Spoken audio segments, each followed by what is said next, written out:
can see him. It is a voice you've never heard. Did you feel like you might die? Yeah, I did, yeah.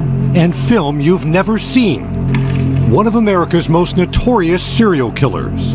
Ted Bundy was a charming man. He wasn't a charming man. That was a facade. Stalking his next victims at a Lake Sammamish picnic. He's not what people imagine, you know, a sexual predator serial killer looks like. And a woman who says she's finally ready to talk about her terrifying ride with a man named Ted. When he said, "Don't even go there, you're never getting out of here," I knew that was my life flashing in front of me. It has been 46 years since Otria Kritsonis last journeyed down this stretch of road. It sure has changed a lot with all the new buildings. But the memories of a snowy Seattle day in 1972 are clear and haunting. He was dressed real nice, and you know, his hair was kind of wavy, and he had dark eyes. Handsome looking. It was in this area. This has all been changed, but it was right here. So Tria was 22 and says she'd waited nearly an hour for a city bus to take her to classes in Renton. Car pulled up to the curb, rolled down the window and said, "Hello, young lady, are you waiting for the bus?" And he goes, "Well, you know, I've come down Rainer Avenue and that's a long ways and there's not a bus in sight. Would you like a ride?" In the 70s, in relatively safe Seattle, the handsome young man seemed more friendly than foreboding. So you hopped in his car, not thinking it was going to be a problem at all? No, I thought how happy I am now. I'm in a warm car and I get to where I'm going. As the Volkswagen Bug took off down Rainier Avenue South, Sotria said it quickly became clear this would be no ordinary ride, and this was no good Samaritan. It was Ted Bundy. Right about here, everything changed. He started, reaching under the seat, started yelling at me, "Why did you take this ride? Why did you even think about taking this ride? You're never going to make it to the school." And I thought, wow. You were thinking about jumping out. Yes. Why didn't you? I couldn't. There was no handle. No handle on the door? No handle on the door at all, nope. Sotria would soon learn it might be hair, not heroics, that could save her life. Many young women did not escape Ted Bundy, and some of their bodies were dumped here in remote areas of Issaquah. Others have never been found. It's also a place investigators believe Bundy trolled for more victims. It was the summer of '74, and employees of Rainier Brewing Company were enjoying their annual company picnic at Lake Sammamish State Park. In evidence never seen by the public until now, this film reveals how a day of fun became fertile ground for Ted Bundy to target his next victims. His Volkswagen Bug, seen here, offered a front row seat to watch women.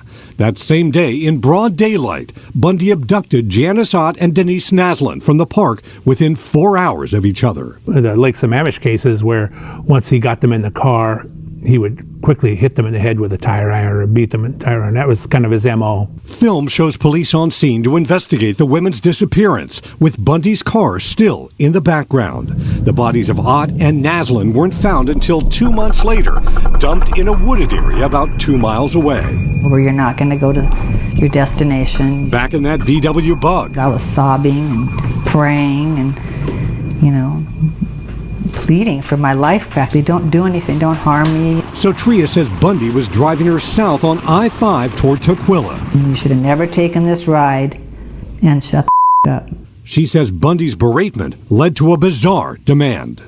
He goes, "Take your hat off." And I said, "What do you mean take my hat off, my stocking cap off? What for?" I took my hat off and he saw that something was different about me. And he goes, "Why did you cut your hair?" I thought, why did I cut my hair? I keep thinking, did he stalk me? Did he see me somewhere? Was he waiting for me or was he watching me? He says, "Well, put that hat back on." And then he said, "Shut the up," and he's yelling at me, "You're never going to make it." He may have been involved in the rape murders of 36 women, all young and all with long brown hair. Sotria speculates the hair that she had cut a week earlier may have saved her life. He could have killed me. It was just thank God I had gotten my hair cut that I probably wouldn't be talking to you today. An hour into her odyssey, Sotria says Bundy dropped her off in front of her school, shoving her to the ground and reminding her of just how lucky she was. Yeah, so I that's when I realized I was a lucky lady. Soteria says she told her family about the man, but not police. You know, I didn't talk about it because I was a little bit embarrassed about it. He was attractive, intelligent, and able to charm women and men alike. It wasn't until a year and a half later, while watching TV, that Soteria says she realized she'd been picked up by a suspected serial killer. I knew 100% that was the guy, yeah. The Bundy evidence files we examined here in King County are expansive. I think he's responsible for additional murders. And Cairo 7 has learned that homicide investigators with the Washington Attorney General's office are taking a new look at who else Bundy may have targeted. Do you believe they are actively pursuing a DNA connection right now to Ted Bundy? I believe some detectives are. Seattle police investigators are re-examining evidence from this crime in 1966. You have to keep your eyes open and say, what about Bundy? Is that a possibility? While working at this Safeway in Queen Anne, Bundy is suspected of bludgeoning 2 flight attendants in their nearby apartment. Lonnie Trumbull died. Her roommate suffered permanent memory loss. Bundy never confessed to the crime. At this point, we kind of have a second eye going over it and seeing what kind of physical evidence is there to maybe address with 2018 science.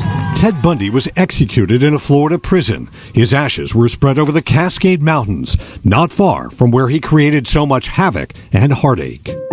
And nearly 3 decades later, some of the answers to Bundy's past remain buried in the landscape of the Pacific Northwest. The families deserve answers to what happened to their loved one. A place of grandeur, grief, and gratitude. You must feel lucky. You are a woman who survived Ted Bundy.